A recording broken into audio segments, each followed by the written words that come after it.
Tonight's main news. Sarawak Governor and PM pay last respects to the late Datuk Mutang. Passing of the late Datuk Mutang a great loss to the Dayak community. Constituency review in Sarawak may be discussed this year. Bintulu prepared to host 3 sports in 21st SUKMA. MBHT urged to empower diplomatic enclave in Kuching.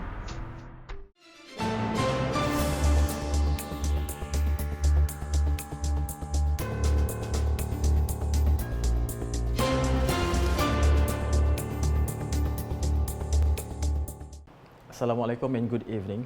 The Sarawak Governor Tun Pehin Sri Dr. Wan Junaidi Tuanku Jaafar paid his final respects to the late Senator Datuk Mutang Tagal at Nirvana Centre in Kuala Lumpur on Saturday. His arrival with his wife, Tuan Fauziah Muhammad Sanusi, at 11:30 am was welcomed by the late Senator's wife, Datin Ho Mei Leng, and their children. Tun Pehin Sri Dr. Wan Junaidi spent about 30 minutes with the late Senator's family.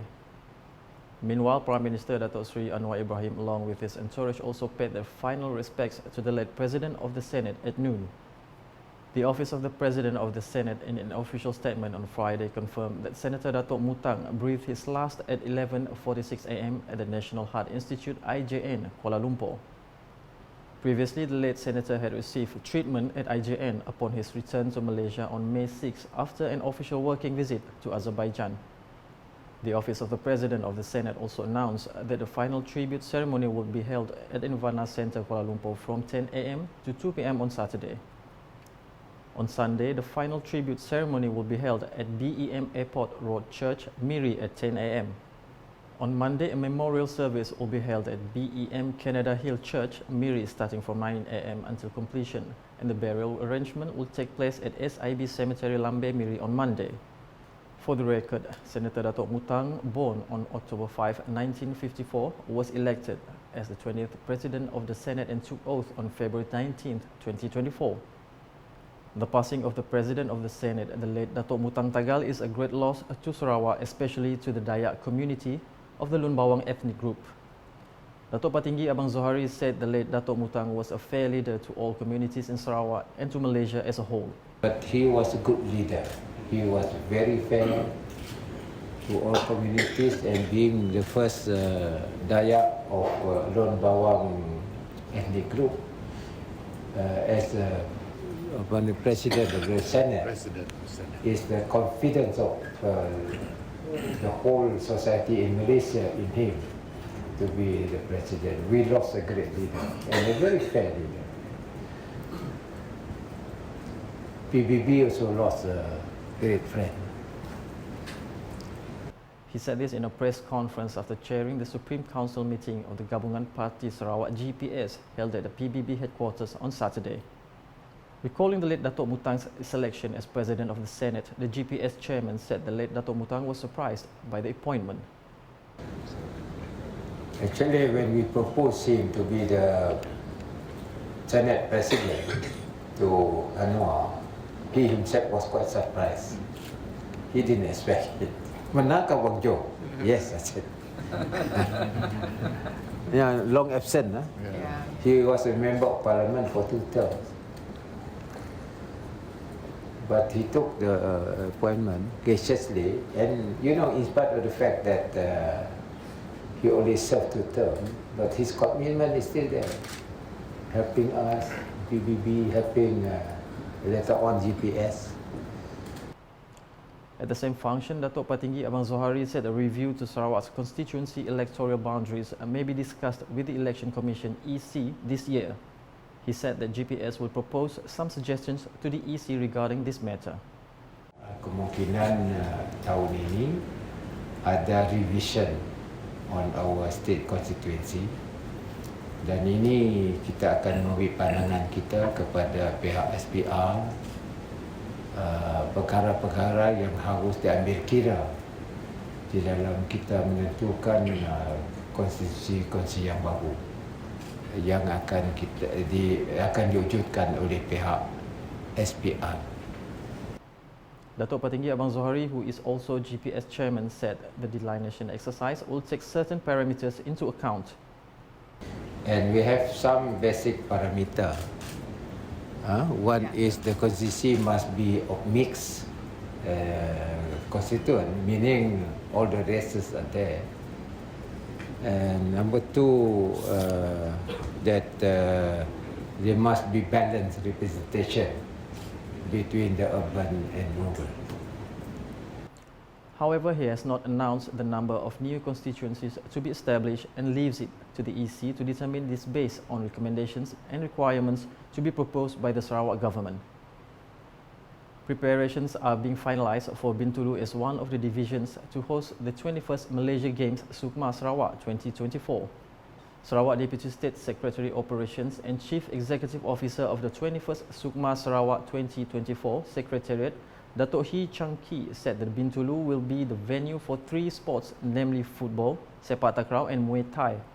Dan persiapan kini memang pada peringkat akhir lah, sebab ini memang venue-venue yang sedia ada. Kalau venue yang sedia ada, kita hanya akan membuat sedikit penambahan baik, ya, upgrading sikit, repair sikit, dan juga dari segi perkakasan yang diperlukan untuk upacara, kan, untuk pra-games dan juga untuk penyampaian hadiah. Jadi setakat itulah perkakasan yang diperlukan, kita akan upgrade. Dan juga dari segi telekomunikasi, itu pun penting juga, kan, untuk broadcast, untuk media, untuk video, untuk TV dan sebagainya. He said this to the media after the opening ceremony of the 21st SUKMA Sarawak 2024 Baton Relay at the Bintulu Civic Centre on Saturday. The ceremony was officiated by Sarawak Minister for Food, Industry, Commodity and Regional Development, Datuk Sri Dr. Stephen Rundi Utom. Datuk Hee further explained that he is working together with the President of Bintulu Division, Nurat Keti, who is also the Chairman of the Bintulu Division 21st SUKMA Management Committee in ensuring the preparations run smoothly. He called on all parties to work together to ensure that SUKMA is organised successfully. Persaudaraan Masjid Bintangor dan Haji Taha MBHT has been urged to establish a development plan to empower the diplomatic enclave area in Kuching. Datuk Petinggi Abang Zohari said MBHT needs to adopt an appropriate approach to development to safeguard the rights of Malays in the rapidly evolving urban area of Kuching. Kita hendaklah memikir masa depan. Kawasan Enclave di antara Masjid Haji Taha dan Bintangor dalam arus urban renewal, dalam pembangunan yang sedang berlaku ketika ini.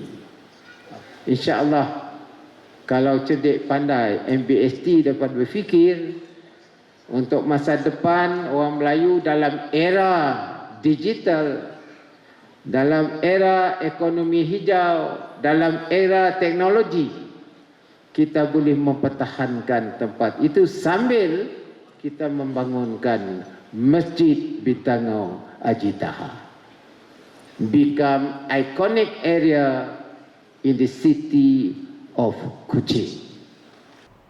The Sarawak Premier said this during the Majlis Ramah Tamah Aidilfitri MBHT in Kuching on Friday. He added that the government had established the Satok Trust Corporation, which includes Hikmah Exchange, to secure Kulas Road, Satok Road and Haji Taha Road.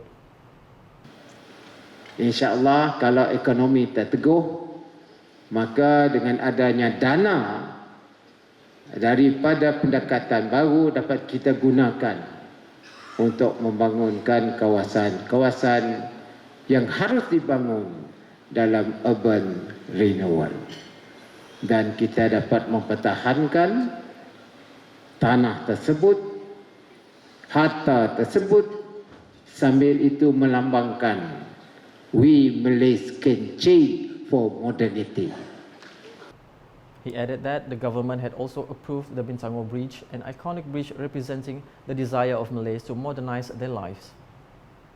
And that's the English edition with me, Saiful Bahrin Muhammad. More news can be found in our official portal ukas.sarawak.gov.my and the social media platforms including Facebook and YouTube.